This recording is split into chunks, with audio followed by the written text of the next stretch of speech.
The honourable member for Battle River Crowfoot.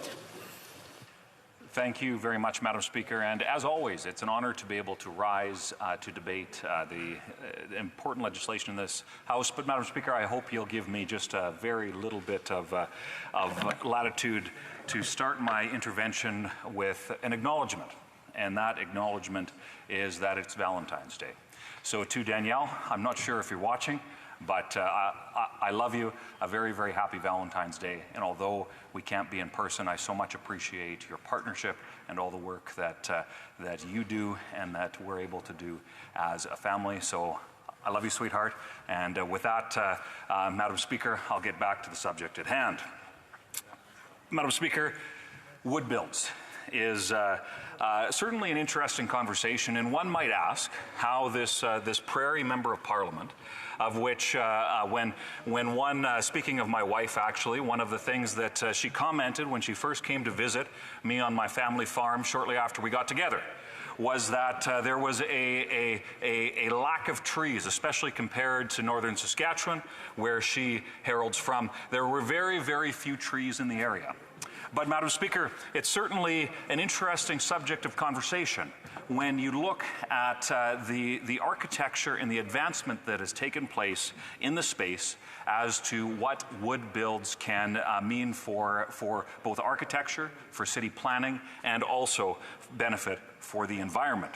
And certainly when we look at what Bill S222 accomplishes, or is intended to accomplish, it helps level the playing field in terms of procurement, where traditionally wood construction would not have been a feasible part of the typical procurement process. Yet here in S222, it I think acknowledges an evolution that's taken place in building codes, in the type of engineered construction that, in fact, most folks, if you were to ask an architect or even a home builder, they wouldn't even call it wood builds.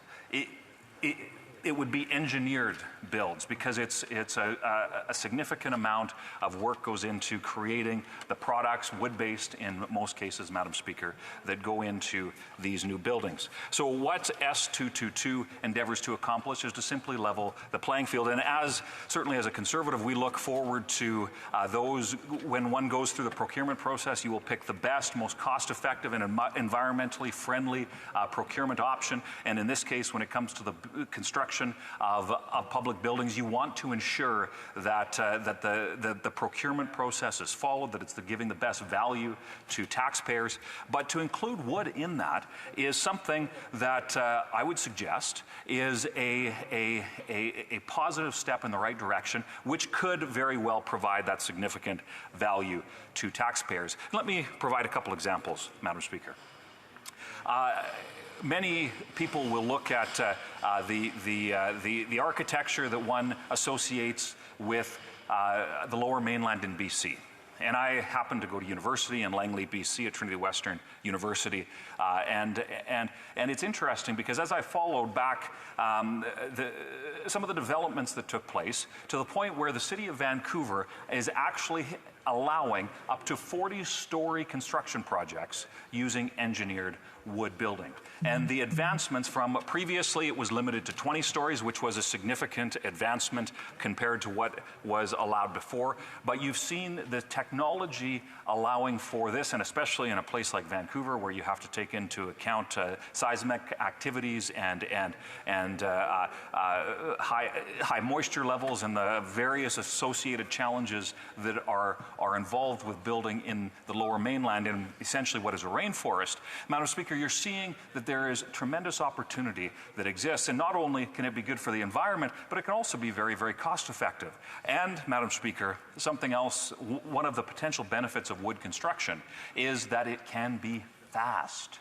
So I'd like to highlight my alma mater, actually. There was a new dormitory that was required, and it was built via wood frame construction in 9 months for, to house a number of hundred students.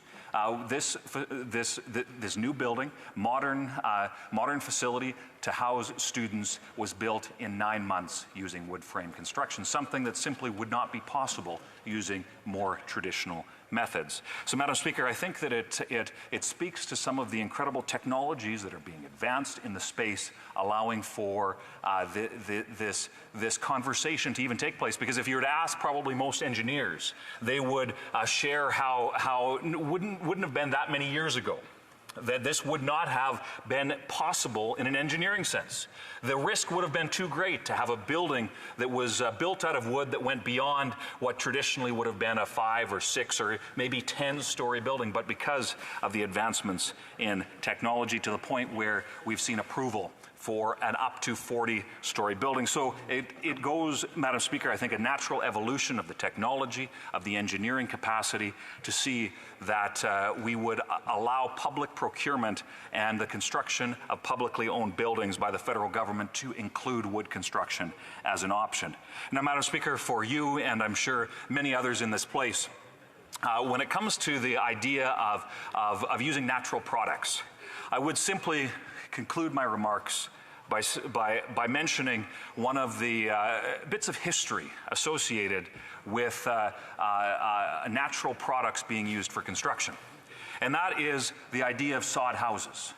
Now, many in this place will know my affinity for the history of the area that I represent. The history of the lands where my family has farmed for 5 generations, where we see what I think is probably the most beautiful part of the country. Beautiful prairie scapes, coulees, where there's wide open skies and just incredible geography, geology, and history associated with that, from indigenous history to some of the early pioneers that came and set up in what was a very inhospitable place. But, Madam Speaker, I would simply draw your attention to one of the earliest examples of using natural products to build houses, and that is sod houses. So for those who may not be aware, when early settlers came, when the West was opening up to pioneers, many though who came from various parts of the world came to a place where there were no trees. So what were these, in many cases, poor farmers, workers, laborers that in many cases had escaped some very, very difficult circumstances, Madam Speaker? They were left with very limited supplies to build a home. So there are some examples of this. In fact, not far from where I farm, there's still, you can see the pothole in the ground where there was a sod home.